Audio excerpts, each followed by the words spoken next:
It's great to meet you. Thank you so much for taking a minute out for the program today. My pleasure, Joe. Great to be here. So, one of the things that was so big about living through the pandemic, 5 years ago it was raging, was that health became a big concern. There was a lot of things that went into that era. How did you get through that era, and how has it changed the way that you approach your work and your life now that we've gotten out of it? Oh, that was a non-issue for me. Okay. I, I think being healthy always starts with yourself and taking care of yourself and what you eat, what you choose to put into your body, both from your eyes and your ears and the people you surround yourself with. So it's physical and emotional. It's not just eating enough protein. That doesn't make you healthy. There is so much to it. And those are principles I've been living through for decades and decades. So that whole time frame was not really an issue at all. So let me ask you this. As the health detective, I want to get into exactly what you do on a daily basis. Kids always get the truth out of us. If I did put you in front of a bunch of 12-year-olds at career day at a school, and one of the kids asks you what you do for a living, how do you answer them? I ask your body what it needs to feel better, and then I give you that. So what did you want to be when you were 12 years old? When you were growing up, what was your dream job? Easy, easy. I wanted to be a mechanical engineer, and that's what I became. I'm a mechanical engineer for 35 years.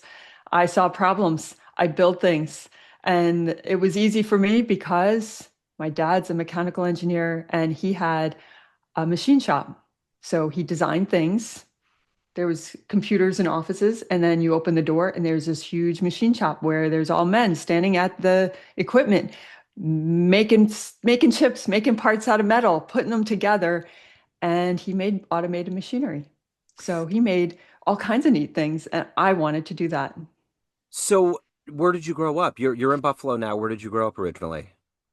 I spent my childhood in New Jersey, small Okay. town at the beach. Okay, excellent. So, besides your dad and besides watching this world, what were some other things that have helped you not only get into engineering, but to help people understand what to eat and what to consume to make themselves healthy? What were those foundational seeds that were planted, the building blocks that have allowed you to have this career? The foundational seeds are my own awareness and proprioception of my own body. And then realizing that not everybody else feels themselves the way I feel myself. I'll take one bite of something and say, oh, that's not for me. There's something in here that doesn't agree with me. Whereas somebody else will eat a whole meal of it and then the next day say, gosh, I don't feel well. I don't know why. It's just a mystery. And so I have experimented with every form of exercise, every diet, and just seeing what feels good in my own body. And so then I can take that information and say, well, I don't know what's going to feel right for you. Let's find out. There's another component of all of this eating that's a part of the psychology, a part of comfort and part of rewiring. Do you get into the inner workings of those with people? Yes, because food is so much more than calories, fat, protein, carbohydrates. You can eat a salad in rushing and anger, and it's terrible. It's much better to eat the pizza with family and friends, really enjoy it and laughter, eat it slowly and have a great time. So much more beneficial. It's yes, you do need to eat healthy foods and you should not eat pizza with friends every night, but still, food eaten slowly, enjoyed, is so much better for you than getting the right macros on your plate.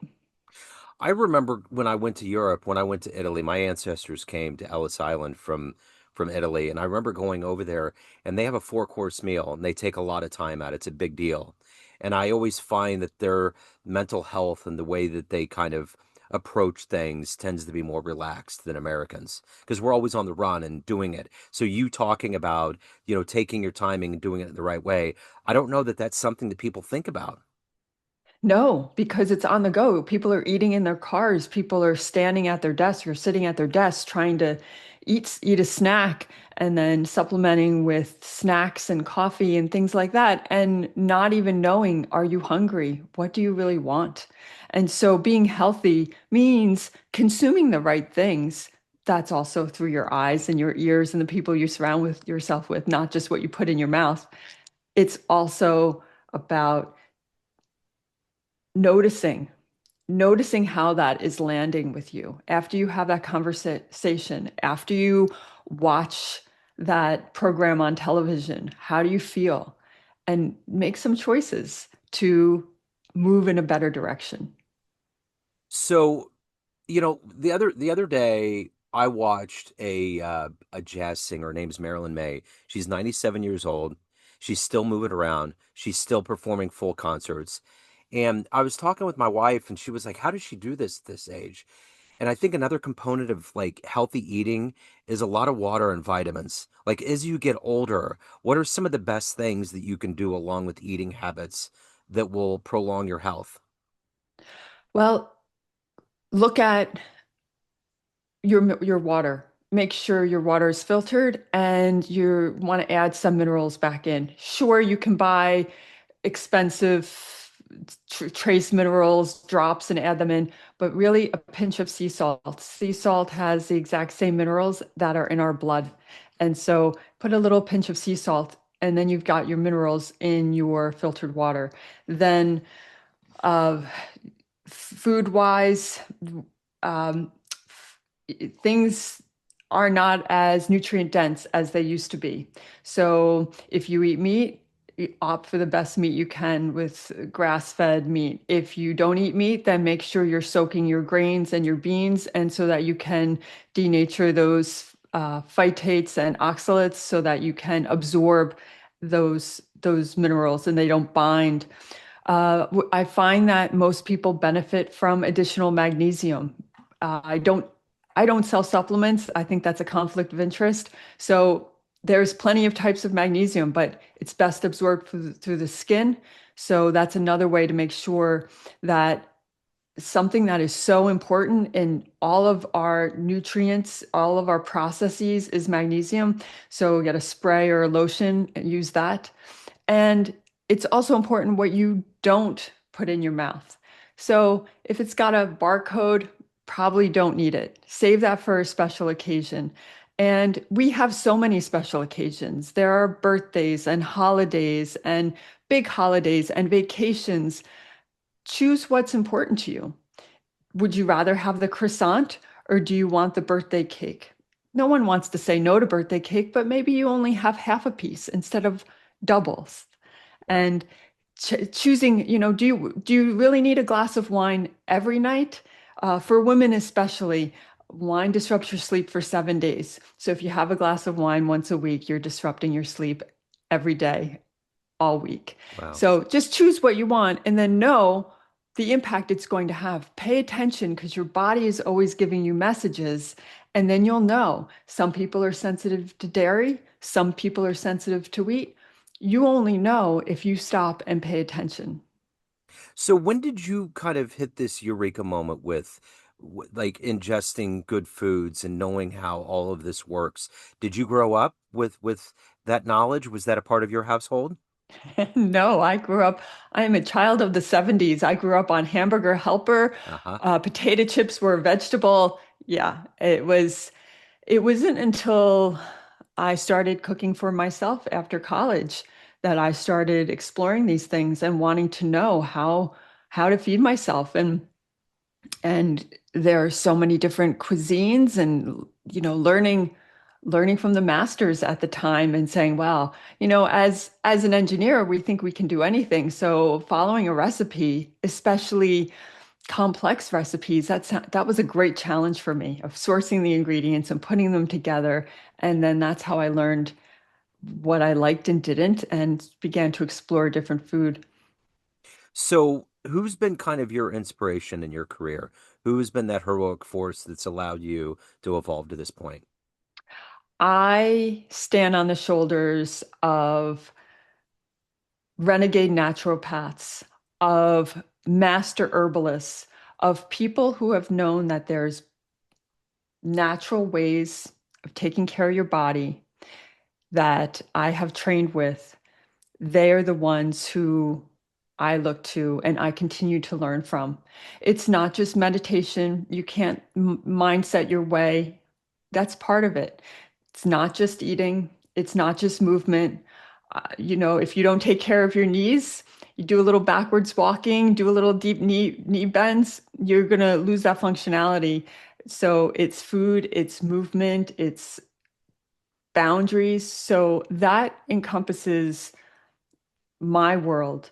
And when I work with clients, the those are the people I draw from. I went and got a checkup about a month ago, and it was the first time, I'm over 50, that my doctor was like, the key to all of this is movement.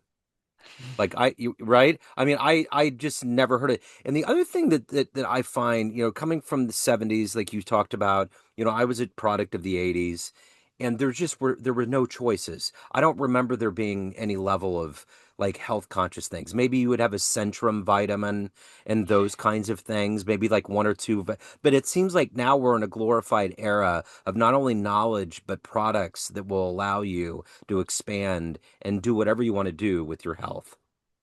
It is true. Yes, I had a family member who worked for Bristol Myers Squibb, and they produced Flintstone vitamins. And when he learned that we did not take Flintstone vitamins, he said, "What are you trying to do? Put me out of a job?" And that is still true today. And the supplement industry has exploded. It does a very, very good job of marketing. And if you're not careful, you will think that if you take one or two bottles of these things, that's your key to health. Let me tell you, it's not. You might need something, you might be deficient, but you don't know until you ask and find out. There's many ways to do that. So people will always say, "Oh, I just take this for insurance. I just take this just in case I'm not eating well." Sometimes it's not the best quality. Sometimes you're burdening your liver. So for the burgeoning industry of supplement marketing and knowing that good health is just one bottle away is false. It is true what you said about it didn't used to be this way. It's true. You and I, we never saw bok choy in the grocery store. You could have broccoli or carrots or peas. That was it. Potatoes. But now there's all kinds of bitter greens. And yes, eat those dandelion, get that arugula, get that broccoli rabe. And there's so many benefits to it that you're not going to find in a supplement. So, if you could meet anybody alive, whether it's in the health or the culinary world, and hang out with them, pick their brains that might help you on your journey, who would you love to meet and talk to? I am really loving Dr. Mindy Peltz right now. Yeah. She is a doctor of chiropractic who has done a lot of work with women, especially around fasting, how to eat, and she is talking about change of life. And so she is someone who I'd love to talk to. So, what is it that gets you motivated every day when that alarm goes off and you're out there trying to help people get to a healthier place? And then you also have to take care of your soul and yourself. What is that energy collectively every day for you to do it at a high level? Every day I put my feet on the ground. I say, I'm a visionary healer and I am a lighthouse of great health that is inspiring others. And what lights me up is when I get a text from one of my clients that says something like, I walked up the stairs today, my knees didn't hurt. I feel so good. I'm going to get a new job. And I got it. And then the next one is, and I got the interview. When people feel good, they make better decisions. They think more clearly. They solve their own problems. That's what the world needs. When you're in pain and you don't feel good, when your joints hurt or your stomach hurts, 50% or more of your brain is just going to taking care of your yourself. You don't feel good. And then you don't make good decisions or you're making decisions from a place of protection. So that's what we need in our families, in our communities, in the world. So the one thing as you get older is you'll hear from your doctors when they go through this litany of questions about your family history. if you have one of those issues that's a part of your family history, it goes into genes. This is a part of your sequence. This is just a part of your family lineage. But with all of these pieces of health that we can help ourselves with between diet and movement and supplements and hydration, can we reverse some of these things that are seen as ancestral kind of imperatives that maybe we can't get around? Absolutely. And I would even challenge it's not even reversing. They're not there if you choose that they're not. Yeah. If you choose to make a different life for yourself, doesn't even exist. So, yes, I've inherited my height, my eye color, my skin color, my hair, whether my hair has gone gray or not. Those are things. But I choose to live my life in a way that is different than my grandparents, or different than my sister, or different than my aunts and uncles. That is going to determine how I express it. However, if I focus my life on saying, well, great Aunt Susie had this disease, I'm worried that I might get it, and I think about that every day, you can bet I'm going to bring that in and I will focus on that. So it's not that our minds will create it, but I can either make choices for better health, or I can make choices from a place of worry and fear. And I choose from a place of health. And honestly, movement, reducing that sugar goes so far. It's not as simple as that, but there's so much you can do without worrying about what those tests. Sometimes those tests are not too beneficial, Yeah, I yeah, would yeah, say. yeah. So let's say you had a dream tonight. You walked into a 18-year-old version of you and you had a book in your hands and it was your life so far. And it was kind of a picture coffee table book and you handed it over and said, "This is what's happened so far." Would that young version of you believe that your life turned out this way? No, not at all. I was not interested in this at all. I just wanted to be like everyone else. I just didn't, I wanted to 18, I was like, get out of the house and go to school and do more math and do complicated things. And I I would have never saw myself needing to speak out. This is definitely my change of life, knowing what I know. It is my calling to speak out about this. It would be much easier to stay as a mechanical engineer, sought out, expert level, people coming to me to know what I know about my field of technical expertise. It is much harder to stay, I've got something more important. This is it. So my 18-year-old self would have said, no way, I don't believe it. So there's a guy in Wisconsin who has the world record for eating the most Big Macs ever. So when he was a teenager, he got one and got hooked. That's all he eats. He eats Big Macs every day.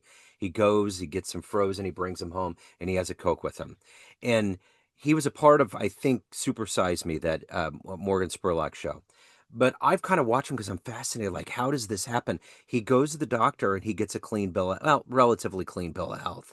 How is he able to just consume McDonald's and Coke all the time? Like, how is that happening?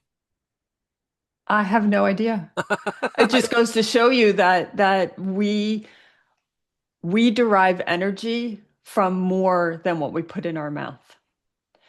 That, and it also might go to show you that what is measured on lab tests might not be markers of good health. yeah, yeah.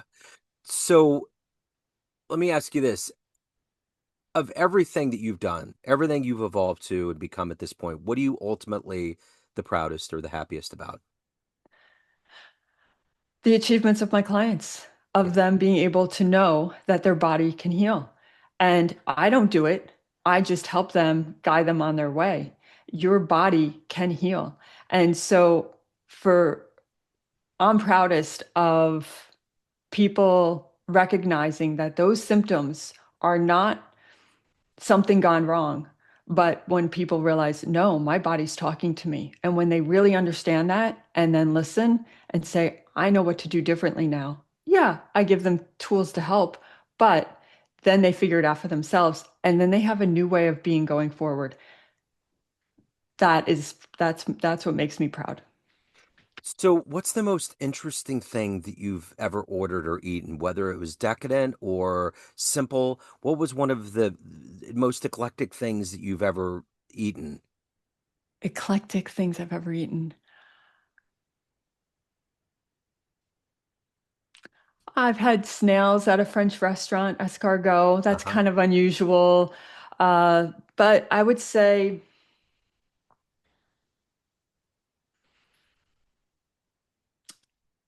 the most decadent is tropical fruit in a tropical location. Yeah. So that's just luxury. That is to be somewhere warm and tropical and have mango or pineapple that was grown there is I'm in the north. Yeah. We don't have mangoes or pineapples growing here. Yeah. That feels it tastes different.